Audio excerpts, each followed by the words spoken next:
Hello and happy Thanksgiving to you all. This is the PHNX D-Backs podcast right here on PHNX. My name is Derek Montilla. Of course, I'm your mayor of Thanksgiving. This man next to me is your vice mayor of Thanksgiving, one and only Thunder drumstick himself, Jesse Friedman.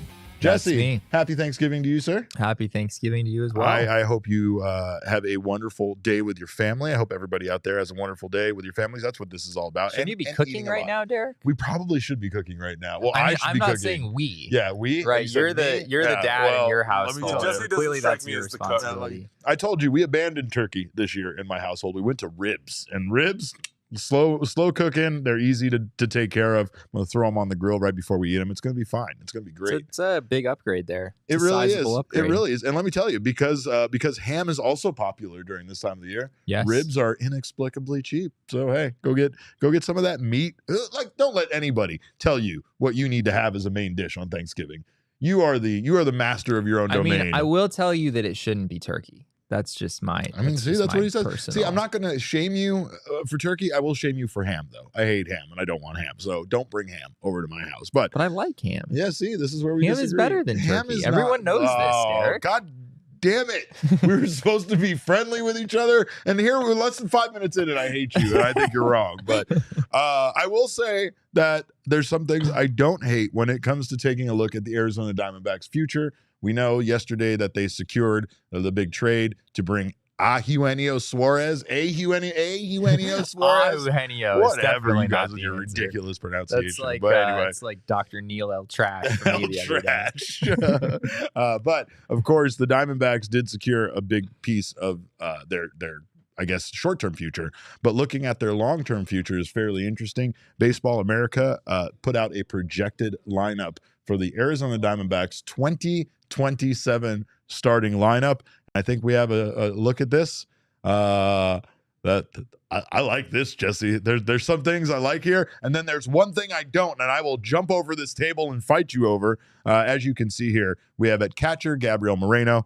We have at first base Gino Groover playing first base. Yeah. At second, we still have Ketel Marte. At third, Tommy Troy playing third base. Shortstop Jordan Lawler. Left field Alec Thomas. Center field Drew Jones. Right field Corbin Carroll. DH the Hispanic Titanic, Ivan Melendez. Noticeably missing here is Jerry P., which will make me jump over this table and attack you. They do have here in the starting pitching lineup, they have Zach Gallen as their number 1, Brandon Pfaadt as their number 2, Tommy Henry 3, starting pitcher number 4, Ryan Nelson, and starting pitcher number 5, Yu-Min Lin, with Kevin Ginkel, our guy, the Gink, closing games out for this team. What do you think about this lineup? Well, number one, I think that the idea of trying to predict what the Diamondbacks lineup and rotation will look like in 2027 is an absolutely outrageous task. And it's just so funny to me that like Baseball America is really like right at the top of my list for, you know, their evaluations of prospects. Right. And like they really know their stuff. I have a subscription and am an avid reader of theirs, but this just seems like just a hilariously like impossible task for them for such a reputable outlet to take on. But that is kind of their specialty, like you said. Like, yeah, their specialty is seeing the future. They might as well wield their powers and tell us what the Diamondbacks rotation will look like on opening day 4 years from now. Can I get the lotto numbers? Is all I want to know. Can I get the Arizona lottery numbers? My biggest beef here. Well, maybe this isn't my biggest beef, but I do think it's fascinating that Zach Gallen is listed as the Diamondbacks' number 1 starter, given that he is only under contract through the 2025 season. What are they suggesting? They seem to be suggesting that the Diamondbacks are going to extend Zach Gallen Let us dream, Jesse. Let us dream. I think is a loftier projection than just about anything else that you see on this list. Gino Groover. Yeah, we've talked about that. It's a little bit hard to see that coming together for the D-backs with Gallen being a Scott Boras client and all these things. We've talked about this before. But yeah, I mean, from a position player standpoint, there are some interesting things to note here. If we can pull it up one more time. It is interesting that they have Drew Jones playing center field. They have Alek Thomas moving to left field. That's not really a decision I could ever see the Diamondbacks actually making, if I'm being totally honest, because Alek Thomas, I mean, there's certainly still some potential there offensively. I don't think he's necessarily a finished product, but he brings you so much defensively right now, and that's where a lot of his value comes from. If you make Alek Thomas a left fielder instead of a center fielder, I just don't think his bat really plays there particularly well.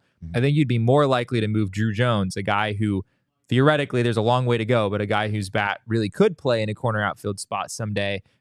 You'd probably rather move that guy to a corner spot than Alek Thomas. But again, we're so far out that who knows, right? Who knows? This is breaking Jesse's brain because he just can't permit himself to have fun here with this or any conversation we're going to have on this Thanksgiving episode, because no stats or facts can back any of this up, and that really bothers this man. But Alek Thomas definitely has something beyond just the ability to play center field, right? And that's the thing I think I agree with you 100% on, is I don't know, no matter what Drew Jones's abilities are, what his athleticism is, there is an ability to specifically play center field at Chase Field that I've gone on and on about. I've talked about it a whole bunch, but it's just not an easy place to play. And I feel like there's more to it. There's like having a higher baseball IQ when it comes to like launch angles and where balls are going to land and how you're going to have to play them off of the wall or which ones you're going to be able to get to.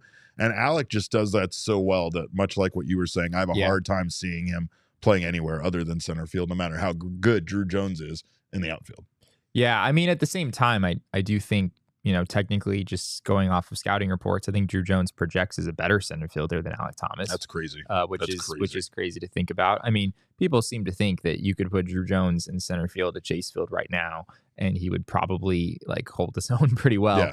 Yeah. There's obviously a long way to go offensively there. So just a long way to go in general for Drew Jones, given some of the struggles he's had early on in his very young pro career and the number of injuries that he went through this year as well.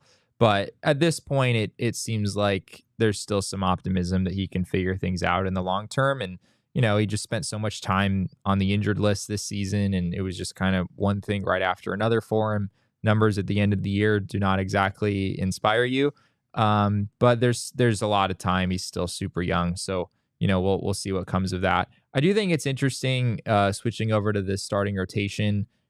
There's just a lot of guys that we're already pretty familiar with here. Gallen, as we said earlier, Brandon Pfaadt at number 2, Tommy Henry, Ryan Nelson, and then Yu-Min Lin, a very well-regarded pitching prospect down in AA at the number 5 starter spot. On paper, this looks like a pretty poor starting rotation, I think, especially if Zach Gallen isn't in it, then it's a little rough. Yeah. And I mean, I think moving forward, this is one of the bigger questions that the Diamondbacks as a franchise are facing is if you do lose Zach Gallen in a couple years, how do you piece together a starting rotation, especially as Merrill Kelly continues to age? We don't know.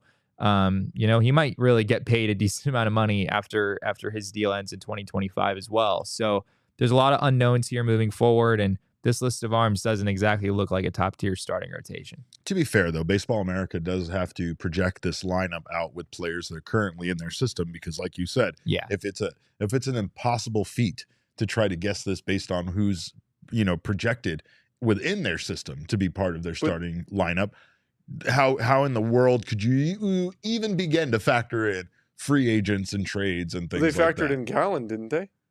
They've factored in he's Gallen. Technically a free agent. But they're not like putting they're not like from a different team onto the Diamondbacks. Right? Like I would imagine none of the teams had Yoshinobu Yamamoto on their list. Correct. Yeah. Well, none of the teams are going to, I think, have anybody that's not actually right now part of their organization as part of this kind of projected lineup. I mean, that would be truly outrageous, right? That would be for Baseball America to come out and just be like, all right, Blake Snell in 2027 is going to be the D-backs opening day starter.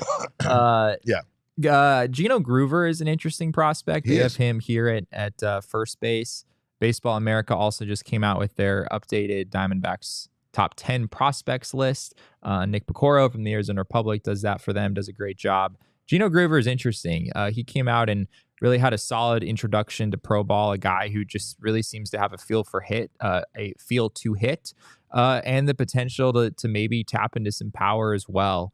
15 to 20 homers, something like that seems very much within reason. I think Nick's comp for Groover was Wilmer Flores, who of course was the best hitter on the San Francisco Giants this year. So one of the best hitters in baseball this year.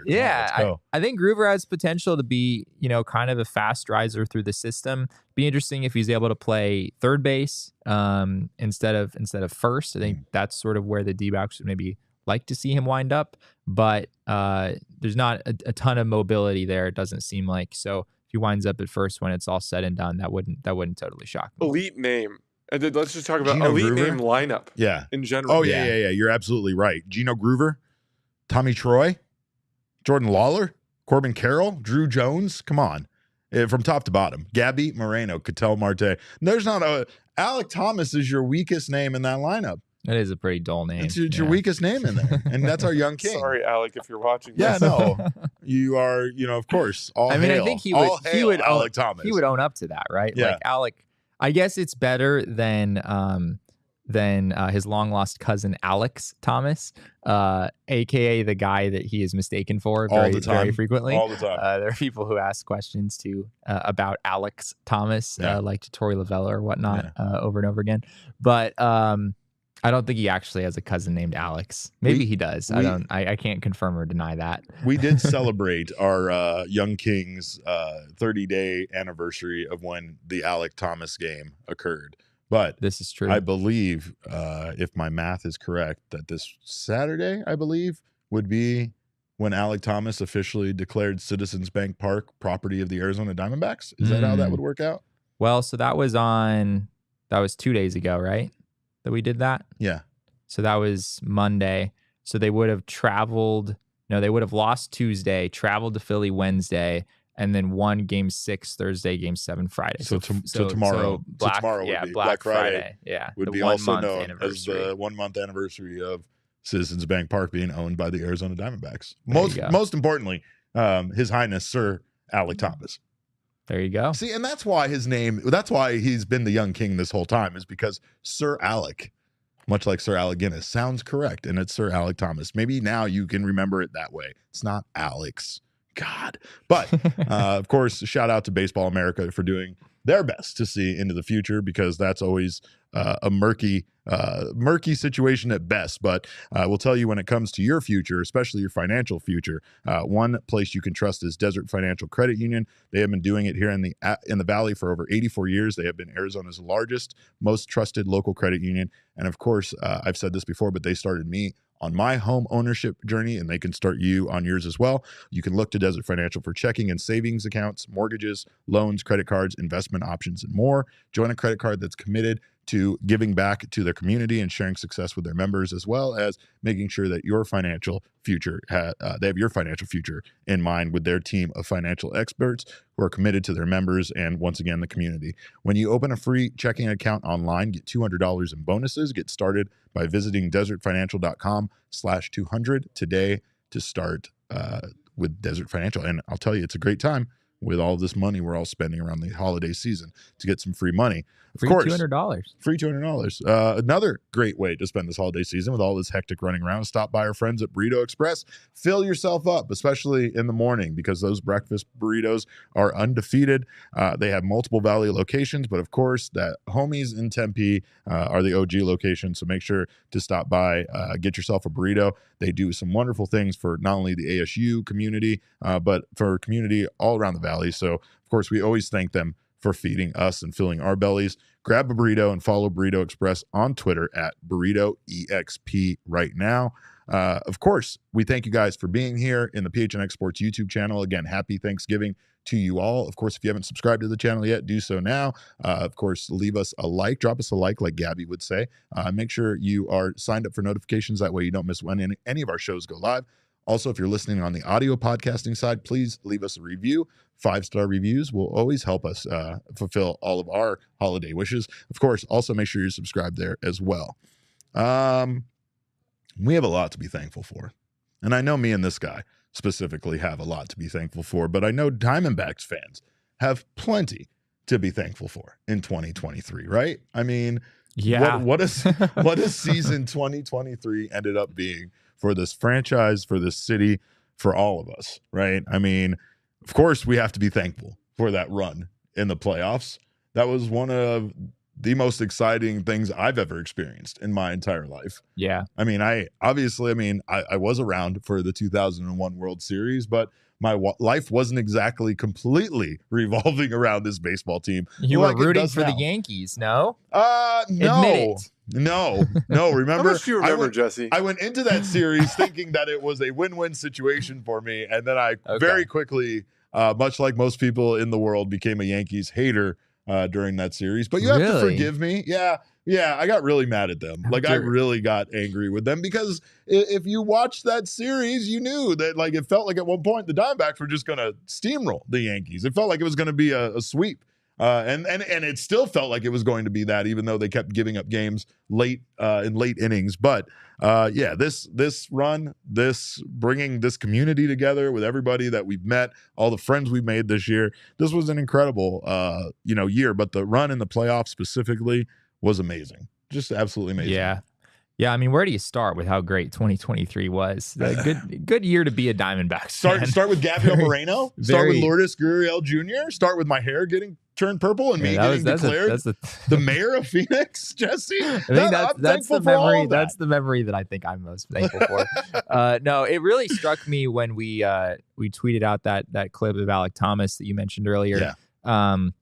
On the 1 month anniversary that happened, Alek Thomas, this huge pinch hit 2-run homer against Craig Kimbrell. That really kind of put the D-backs on the map in that NLCS and was an enormous part of them being able to make that comeback. And I mean, we put out this tweet and I think it got like 2,000 likes or something like that within a few hours. And there were so many people quote tweeting it about, being there in the stands. We don't and have being the able tweet. to, He was just talking about that tweet. Derek was waiting for me to put the tweet on the screen. I'm sorry. Okay. Go ahead. Oh, I wasn't expecting the tweet to be on the screen. Just calm down over there, Jacob. Pipe down, all right? I was letting the man talk. Just because I look to you doesn't mean anything. Go ahead, Jesse. Finish your story. I have to start over now. I'm not thankful for this whole situation. Just how many people were, either there in the stands to witness that moment or just got to witness that moment from their couch. And we were all witnesses. Yeah. Even a month later, like just the amount of memories and the weight that moment carried.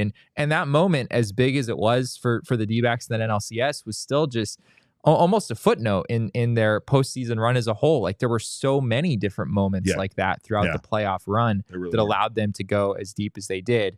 And yes, they fell short ultimately, right? They didn't play particularly well in the World Series. We've talked about it a lot. I think they held their own against the Rangers more than a 4-1 final tally in that series would lead you to believe. That's fair. It wasn't a great series for them overall, obviously, but the fact that they were there in the first place, the fact that the Diamondbacks were probably the biggest story, one of the biggest stories in baseball throughout the month of October.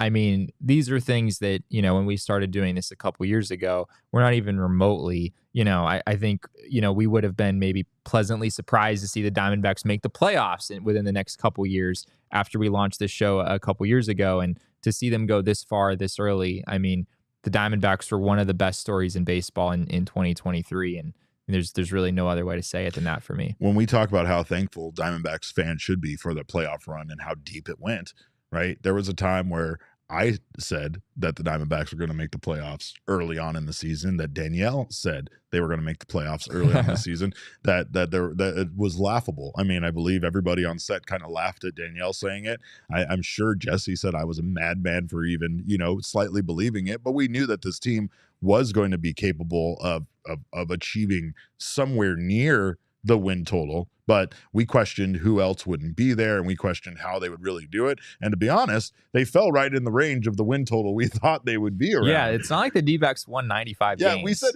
I think I said 83 to 85 was my preseason prediction, which is insane, right? But that at the time did not feel like if they hit 83 games, 84 games, that was going to be enough with the way last year's playoffs broke down to get them actually in there to make that run. So I think that just not only making it to the playoffs, I mean, again, there's a lot of things, and it might sound like loser talk because it's like, how do we look at the bright side of not winning the World Series but going as far as they did? Well, one, we didn't expect to be there, so holy shit, that was fun. And two, you cannot say enough about not only the way it brought this team together throughout that run, but the experience that it brought to the young guys that were such a big part of it, like Alec Thomas, like Corbin Carroll, like Gabby Moreno, guys that are going to be here for a while, guys that are going that didn't have a chance to ever experience that. And we're looking to the likes of, Longoria and Tommy Pham for that experience, for maybe that mentorship when they were going through these playoffs. And now they kind of they do have that experience now of what it takes to not only win in the playoffs, but they, again, like what you were saying, like being down in that NLCS, having things look so bleak at a period of time in game, what was it, game 4, essentially, where things became, there was a pivotal turnaround there. They ended up losing game 5, which would have, lost the series for them had they not won game 4. And I think that's the thing, is sometimes when you have a chance to be in a situation where you realize no matter how bleak things looked, we won, we made it, we did the thing, that you believe in yourself. You at least have that confidence to feel like, as long as we can make the playoffs, as long as we can get into those meaningful games late in the season, we can make something happen. And that's invaluable. You know what I mean? It's kind of like what I've said sometimes about the coaching staff, about the experience that those other guys bring that you don't factor into the contracts of an Evan Longoria or a Tommy Pham. But it's thankful to have this team be where they're at now, when this is just the beginning of that window opening up for them to be competitive and make playoffs and have this kind of run. Thankful. All Diamondbacks should be thankful for a closer, Paul Sewald, and having that guy that came in at the end of last year, that's going to be here next year, that's going to help this team close games out and have that consistency at the end of, in high leverage situations, and the way that he and Kevin Ginkel brought that just warm feeling of security at the end of games for this team, even though, especially with Paul Sewald, it wasn't always easy. Sometimes it was more exciting than it needed to be, but it was still it's still such a great thing for this organization to be set up in the way they are going into 2024. On August 11th, the D-backs were 57-59. They did not look remotely like a team that was heading to the playoffs. That was the point where I mean, the whole thing had just fallen apart, right? In July and in early August, they lost 25 out of 32 games, that whole thing. And at that point, according to Fangraphs, they had a 13.4% chance to make the playoffs, and they had a 0.8% chance to win the league championship series, which is exactly what happened. It was according to Fangraphs, a less than 1% chance of happening. Oh my God. And I'm thankful for that. I'm thankful for how wrong computers can be, right? There you go. They don't, that's why they're not playing on computers. It wasn't wrong though. It wasn't 0%. Fangraphs said it was possible. You got to give them some credit for that. We just made it in that less than 1% window. That's Most people probably at the time would have been like, oh, I think it's even less than that. The chance the Diamondbacks win the NL pennant. Yeah, I'm going to take like 0.01% or something like that. But you're right. I mean, all of the players that allowed the Diamondbacks to get here, that's what makes it such a good time to be a D-backs fan. Is, we've talked a lot about it, how this was maybe the beginning of something as much as it was the end of something when their season did ultimately end in early November. Corbin Carroll being, extended and here for a very, very long time. Thankful for that contract extension. Definitely thankful for that contract extension taking place before the season.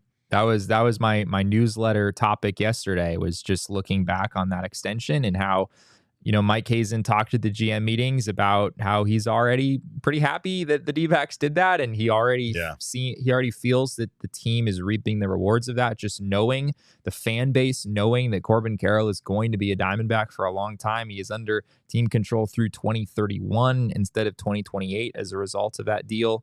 Gabby Moreno, we talked about him earlier. That trade, thankful for that trade. Which happened about a little less than a year ago. At the time, I think it seemed like a really good move for both sides, where depending on how Varsho and Moreno did, it could kind of swing one way or another. And in year one, at least for the D-back side of things, I mean, it was clearly the right move for them. I mean, Varsho, I think, still has a bright future ahead, but for them, there's no question. I mean, the D-backs, if they don't do that trade, there's no way they even make the playoffs in the first place, especially given that Carson Kelly missed the first couple months of the year. Like, they would have been in a really, really tough spot from a catching standpoint if they hadn't done that. And Lourdes Gurriel, really, he had his ups and downs. He was very streaky, but he was a big part of the D-backs offense this season as well. I am thankful, Jesse, that at no point during the postseason run, especially when they won the NLCS, that I didn't get drunk on champagne and take my shirt off.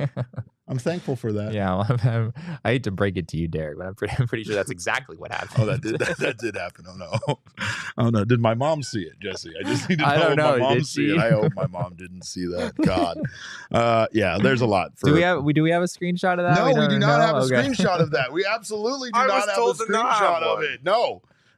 Yeah. We wanted to have a screenshot, but Derek wouldn't allow it. But it does still exist on the internet. It's somewhere out there. You can still watch that video somewhere out there. But speaking of Thanksgiving and things we're thankful for, once again, we're thankful for all of you guys being here right now. Of course, we know the holiday season is here, so a great way for you guys to go out there and get some gifts for your loved ones is to get some Arizona Lottery holiday scratchers. Holiday scratchers from Arizona Lottery make the last minute shopping easy, which is something this guy is guilty of all the time.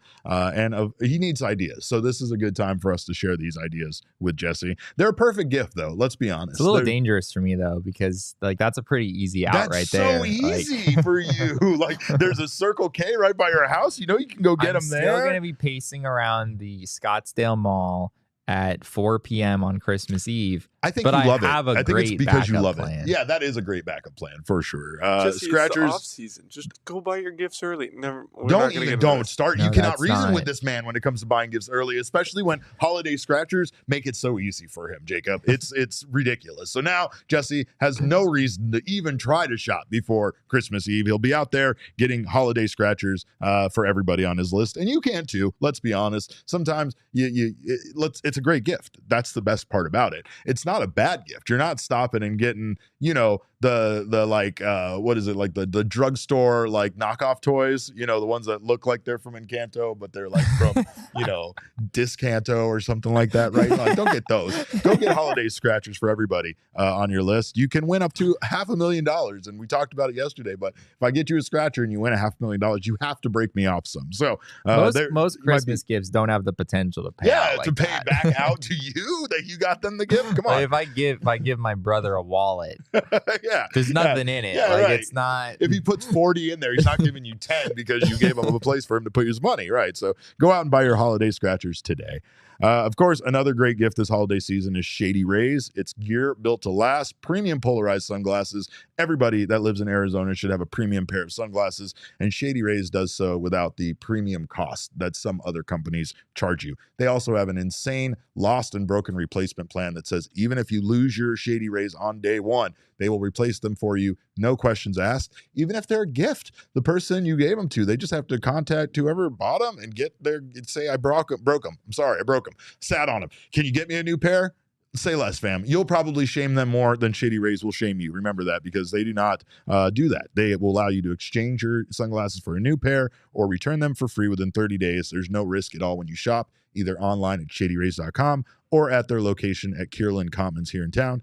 Shady Rays is currently in their biggest sale of the year for Black Friday. Don't miss out on the best deals for shades, snow goggles, and prescription sunglasses. Go to shadyrays.com and try for yourself. The shades rated 5 stars by over 250,000 people. I might have to do the prescription sunglasses thing because I'm really tired of having I have my Shady Rays, which are excellent sunglasses, but it just isn't a great look when I like stack them on top of my existing glasses. It isn't a good look. I've tried it, and some people just don't like it. I've gotten some weird looks. So with those shoes, you need a cooler pair of sunglasses. I probably need more than I need to do better than stacking glasses on my face. That's for sure. Maybe I'll do that. You need to try harder, but I did want to talk about a fictional scenario with you where you and I have Thanksgiving dinner with the Arizona Diamondbacks. This was a fun tweet that came up. I think it was in regards to the Yankees, but the general idea here is, what are Diamondbacks players and coaching staff bringing to your Thanksgiving dinner that you invite them to? Right? Yeah, shout out Stanzo on Twitter for this. Shout out Stanzo on Twitter for that. And of course, we all know, there's no doubt in my mind that Torey Lovullo is making the turkey. Can we all agree that Torey is making and bringing the turkey? I think Torey is a little bit too classy for turkey, though, right? Wow. Oh, here is his turkey slander He's again. bringing a much nicer meat than the most generic. Do you want to have him bring ham? Is it a ham that he's bringing? Because you're so fond of ham. I think that'd be more his speed. Like a spiral ham. But he's going to let Paul Sewald cut it.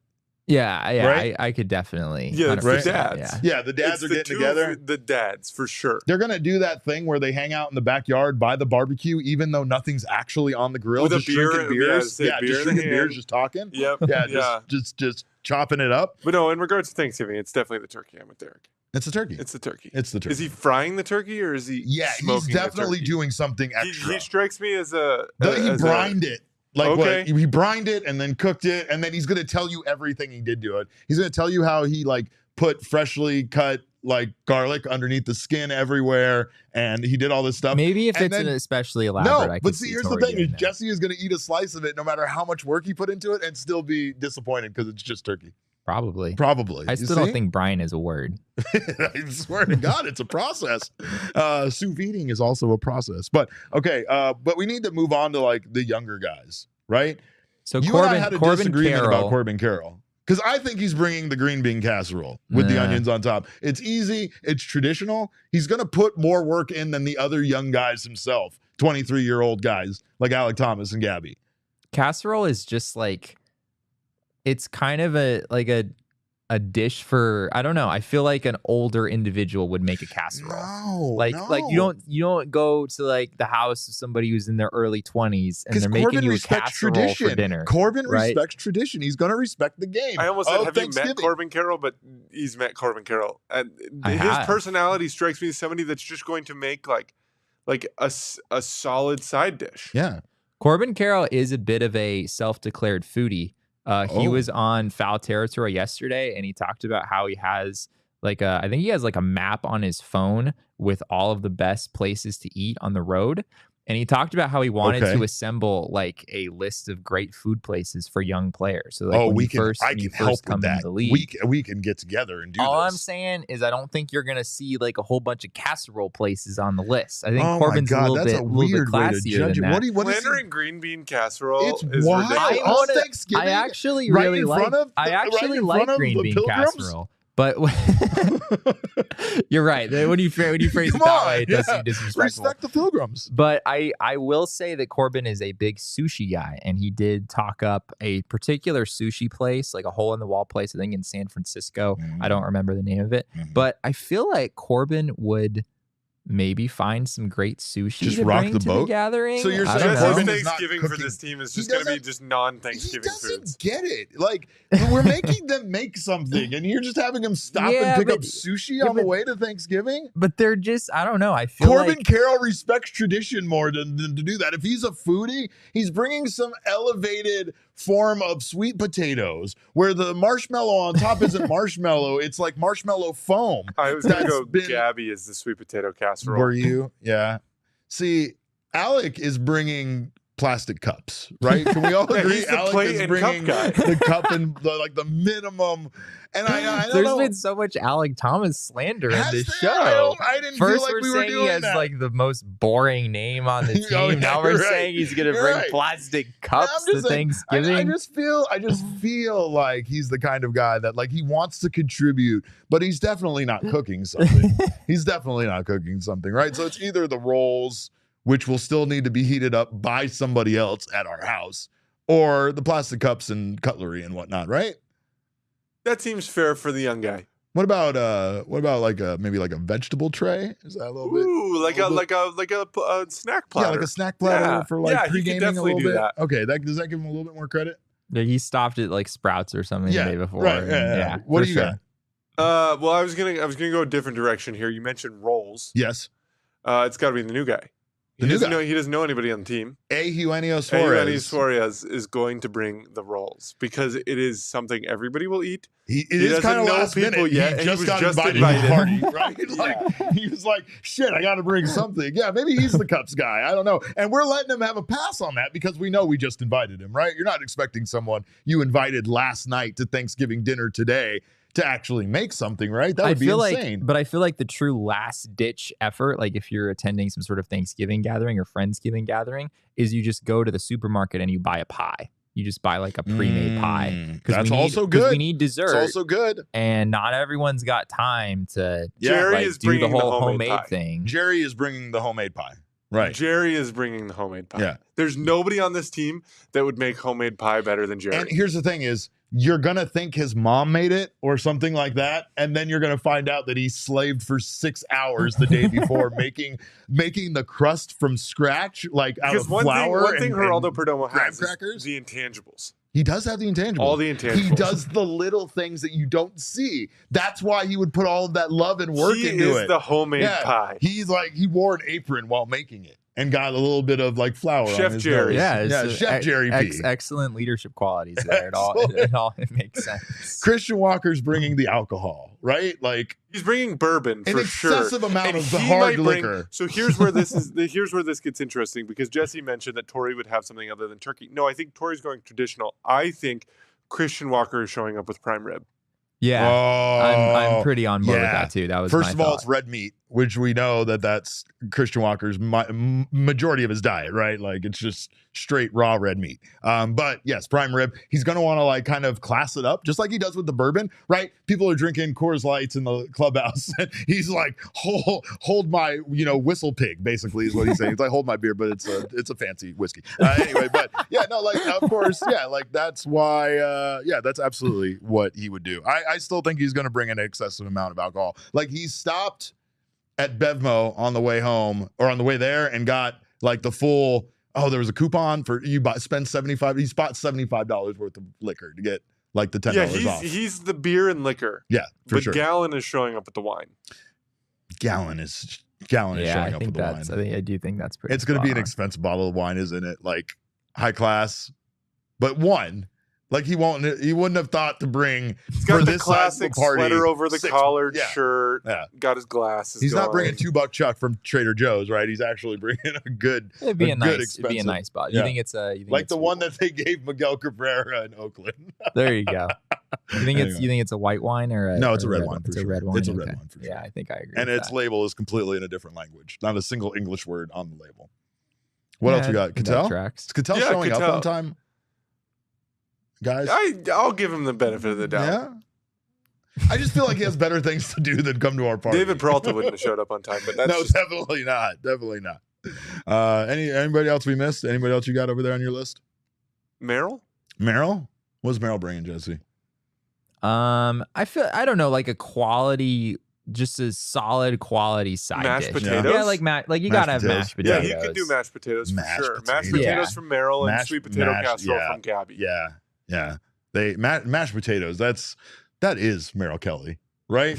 Like they don't get the credit they deserve. Exactly. They don't get the credit they deserve, but mashed potatoes are like the glue that holds the team together. Are you kidding me? Merrill Kelly was absolutely the glue at times for this starting rotation. He was the best consistent starter for this team. And he just does it without any fanfare, like you even said earlier, right? We always talk about Zach Gallen's contract, being up. We never talk about Merrill Kelly's contract being up, and at times Kelly has been better than Zach Gallen. So like, and mashed potatoes are just incredible. They need a little gravy to go with them. Brandon Fott brings the gravy. Maybe Brandon brings the gravy. Yeah. What about Jake McCarthy? Like, is he showing up with Red Bull?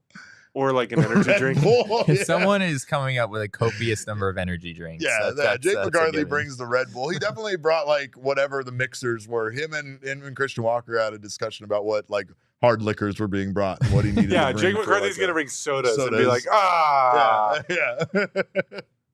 He forgot to get something and he went to the store on the way. Yeah. I mean, I feel like most of these guys are too busy to actually do the cooking themselves, except Jerry P, who we know slaved over that pie all day long. But we do want to say we are thankful for this Arizona Diamondbacks team and all of the fun that they brought us, not only this year, but this postseason run. But we also wanted to discuss a little bit about what we're thankful for around here at PHNX. I know I'm very thankful for the tireless work of Jesse Friedman and all he did during that postseason run. Because time you said something. I know, right? This is going to be gross. I'm going to vomit in my mouth a couple of times while doing all of this, but I'll choke it back and say some nice things about people. But Jesse put in a lot of tireless nights, a lot of time working. I mean, I know you also had the time of your life going all these ballparks and doing all the stuff you did, but it wasn't easy. And I was there with you as far as like the road that you had. And we appreciate all of your hard work, even though sometimes we only got to talk to you 5 minutes or 10 minutes at a night after a game was over. But it was tremendous for me to see you get to do all of that stuff and just to grow as a journalist as you have over the past year.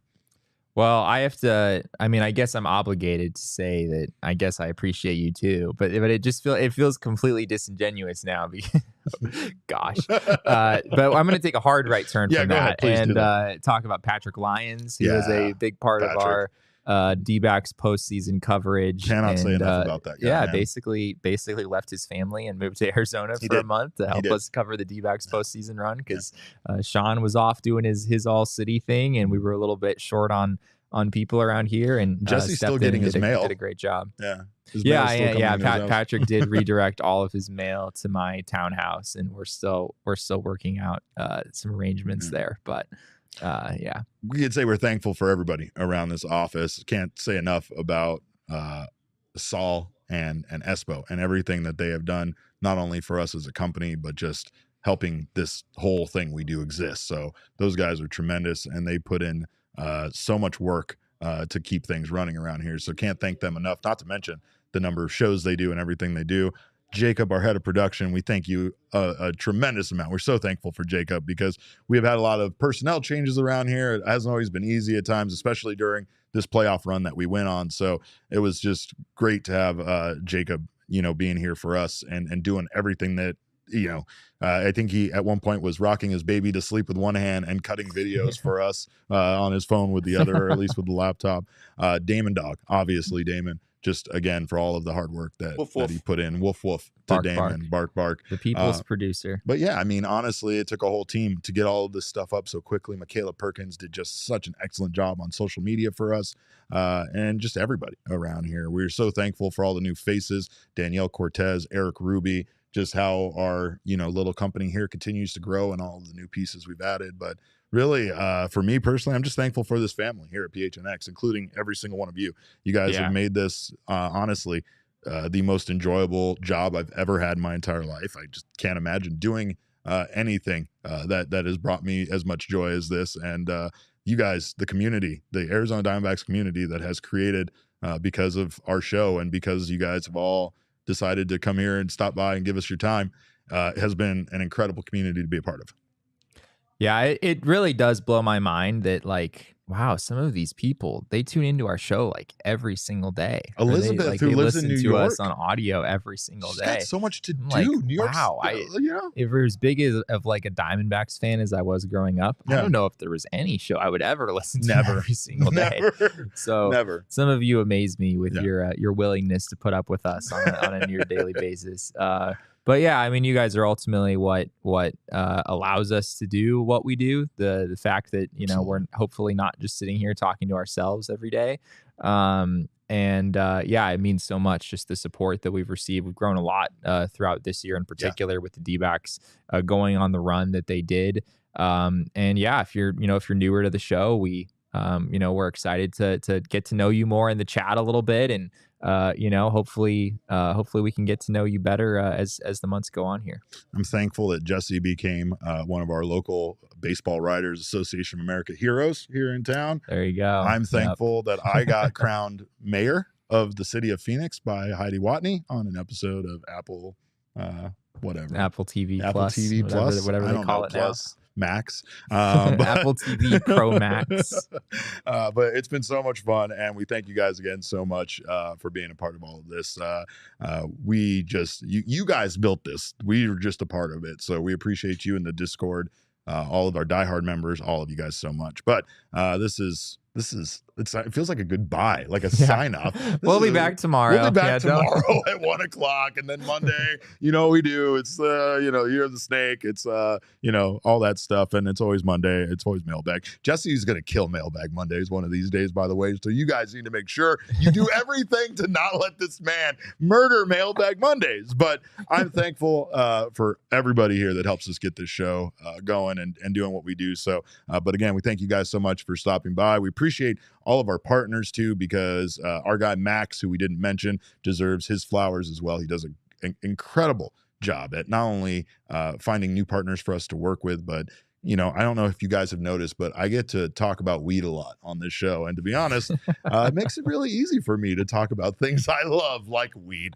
Speaking of which, Thanksgiving might not be over for you yet, and you might not remember what I was telling you earlier in the week, but grab yourself a Wink seltzer for if you have a stressful Thanksgiving day planned. Wink, of course, is the official seltzer of Derek Montilla. It is also will just get you a wink high. How high will you get? Just a wink. I did that backwards. But of course, you got to check out Wink. It has just a perfect balance of THC and CBD. It's bubbly enough to work a room, but bubbly enough to keep your wits about you. You also can get Wink if you are looking for a new drink, an alternative to alcohol. It also has 0 calories, 0 sugar, and it tastes just like your refreshing flavored seltzer. It's available right now in either in a 2.5 milligram or 5 milligram can. You can find Wink right here in Arizona. Look for Wink at all Sunday Good dispensaries in the Valley and Botanica dispensaries in Tucson. You can also save money online by going to drinkwink.com. That's WYNK, and use promo code PHNX for 20% off.